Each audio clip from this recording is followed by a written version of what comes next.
When 18-year-old Linnea Mills set out for a training dive in Lake MacDonald, she was eager to advance her skills in cold water and high-altitude diving.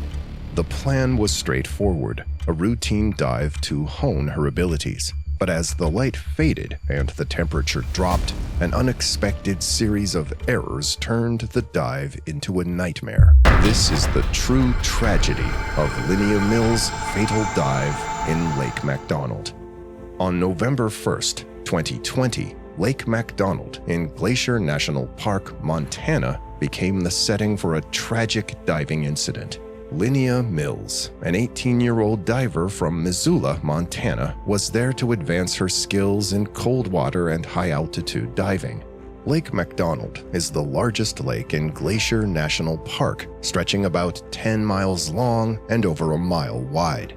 The lake reaches depths of nearly 500 feet, making it an appealing yet formidable site for advanced divers. Nestled in the Rocky Mountains at an elevation of 3,153 feet, the lake presents unique challenges. High-altitude diving is tricky because the reduced atmospheric pressure affects buoyancy and can complicate decompression. Moreover, the lake's water temperature can drop to near freezing, especially in November. These cold conditions can quickly lead to hypothermia if divers are not adequately protected. Linnea had previously dived in the warm waters of Australia's Great Barrier Reef, which had ignited her passion for marine biology. Eager to broaden her expertise, she enrolled in a PADI, Advanced Open Water Diver course with Gull Dive, a local dive school. This dive was supposed to be a step forward in her training, a chance to experience the challenges of cold water and high-altitude diving. However, despite her enthusiasm, she had no prior experience in such harsh conditions. Linnea was meticulous and dedicated. She kept detailed journals of her adventures and always followed her instructor's guidance rigorously. Her motivation and passion for diving were clear to everyone around her. But on that fateful day, several factors would converge to create a perfect storm of errors and oversights. The group of divers, including instructor Debbie Snow and fellow trainees Bob Gentry and a 14-year-old known as E.G., arrived at Lake MacDonald as daylight was fading. The temperature was already below freezing, adding to the difficulty of the dive. It wasn't an ideal setting for a dive, but the group pressed on. Linnea had recently bought a second-hand dry suit for the dive. This suit was important because it keeps divers warm by maintaining a layer of air around their body, which insulates them from the freezing water. However, Linnea's dry suit was missing a key part, an inflator hose. This hose is crucial because it allows divers to add air to the suit as they dive deeper.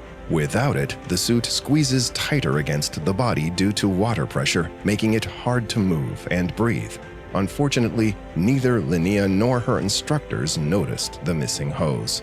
At the lake, instructors Debbie Snow and Seth Liston met up with other trainees, Bob Gentry and E.G.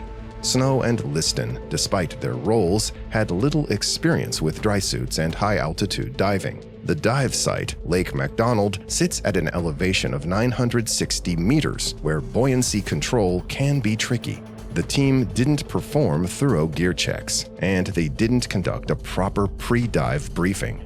Instead of using a quick-release weight belt, they placed 44 pounds of lead weights into Linnea's dry suit and BCD pockets.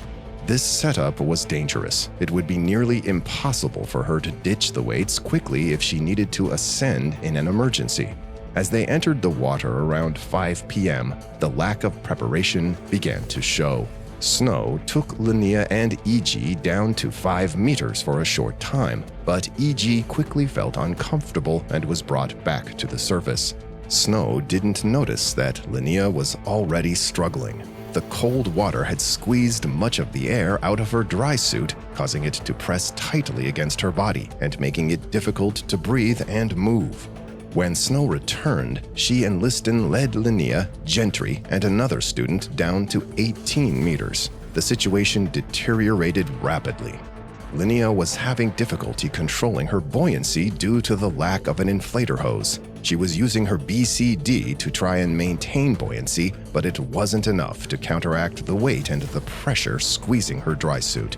At 18 meters, the pressure is significantly higher than at the surface. The increased pressure was squeezing Linnea's dry suit even more tightly around her body, restricting her movements and making it hard to breathe. She stood on an underwater ledge, signaling for help, but Snow was preoccupied with the other students and didn't notice her distress. Gentry, who was wearing a GoPro, saw Linnea struggling. She looked desperate, her eyes wide with fear. Gentry swam over to help, but as he approached, Linnea overbalanced and began to sink rapidly. Without the ability to release her weights quickly, her descent was uncontrollable. Gentry chased after her, reaching her at a depth of 26 meters. He could see that she was in severe trouble, her movements frantic as the suit continued to crush her. He tried to find and release her weights, but was unsuccessful. In the struggle, Linnea lost her second stage regulator, her primary source of air. Gentry tried to share his air with her, but the deeper they went, the faster they used up their air supply. At 32 meters, Gentry was running out of air and faced a dire decision. He had to abandon his efforts to save Linnea or risk dying himself. He made a rapid ascent to the surface, surfacing in less than a minute. This kind of rapid ascent is extremely dangerous, risking decompression sickness, also known as the bends. Meanwhile, at the surface, Snow was still unaware of the critical situation below. When Gentry finally surfaced, he alerted Snow to the emergency. She made a brief dive to look for Linnea but couldn't locate her. The fading light and cold temperatures made the search even more challenging. A second dive was organized, and Linnea's lifeless body was found at a depth of 39 meters. The tragic incident was a stark reminder of the risks involved in diving, especially in challenging conditions like those at Lake MacDonald. The tragedy raises many questions. How did the instructors miss the critical gear check? Why was there no proper briefing? What could have been done to prevent this disaster? The answers reveal a series of oversights and mistakes, each compounding the other, leading to a fatal outcome. For Linnea's family, the loss was immeasurable. They remembered her as a bright, meticulous, and passionate young woman full of life and dreams. Linnea Rose Mills, named after the delicate flower, truly blossomed during her 18 years on this earth. With a promising future ahead, she was dedicated to helping others and making a difference in the world. Following the tragic death of Linnea Mills, her family faced a long and painful legal battle.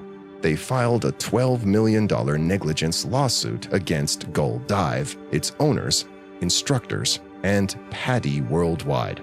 The suit alleged that the dive school and instructors were grossly negligent in their preparation and supervision, leading to Linnea's death.